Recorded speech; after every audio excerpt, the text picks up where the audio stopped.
Welcome into this week's Basketball Roundtable. My name is Richard Geraffo, and that's Zach Pekale, and today we're talking ASU hoops. So Zach, we got a lot to talk about, so let's get right into it. What has impressed you the most about this ASU team? I'm going to go right out and say it. Trey Holder has really blown me away this season. Now a senior, final year in the program. He's kind of taken a backseat to Shannon Evans as the team's primary ball handler, but he hasn't lost a step offensively. He's got a refined shot. He's more aggressive than we've ever seen him. He just put up 35 in their last game against UC Irvine. This is the best basketball we've seen Trey Holder play in his 4 years in Tempe, capped off by a Pac-12 Player of the Week award this previous week. Yeah, that was definitely an impressive start to the season for them. He's been an intricate part of this 4-0 start for the Sun Devil team, and might I say, he looks great. It's a senior year, so this is the time. It's now or never. And he hasn't disappointed at all. He's put up a near triple-double in just about every game. The last game he didn't do so well in the rebounding and assists category, but he went off on offense. It's really fun to watch him progress. But as we look into the rest of this team, who else has impressed you in the beginning of the season? Well, you know, after sitting out a year, it was worth the wait for Romello White. 6'8", 220. I mean, body type is perfect for Bobby Hurley's offense. And on top of it, White loves to take contact. He puts the ball on the floor.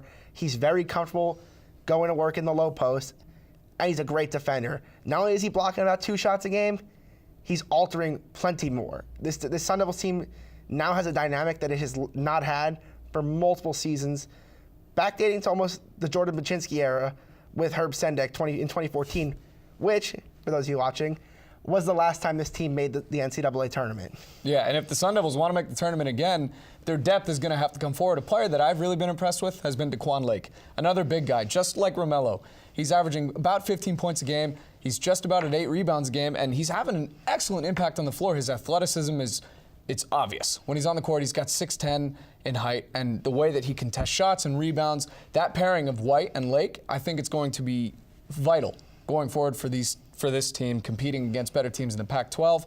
But moving on, looking forward, the schedule is only going to get harder. And this coming weekend in the Continental Tire Invitational in Las Vegas, Arizona State is going to be put to the test. They're going up against 4-0 Kansas State. Kansas State is only allowing 50 points a game, and the competition hasn't been that great, but still early this season, and it's hard to tell what's legit and what's not. How do you think ASU is going to fare in this tournament? Well, 50 points a game, like allowing 50 points a game is an achievement no matter what team you are. That's just a sign of lockdown defense and patience on the defensive end.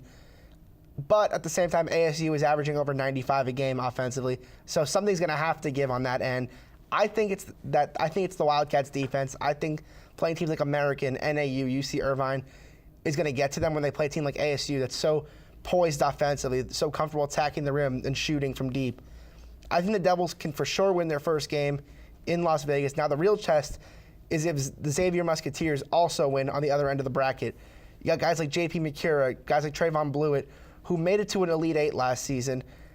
And Blewett is the type of player that could sneak into All-American conversation by the end of the season. If the Devils are faced with playing the Musketeers, that's a test that I'm willing to watch minute from start to finish. Yeah, definitely. It's going to be really fun to watch. I'm excited for the K-State game because it is going to be their first real test. You know, we thought they would be tested with SDSU, and they just shocked us. ASU did. They came out of the gates in the second half, and they blew it wide open.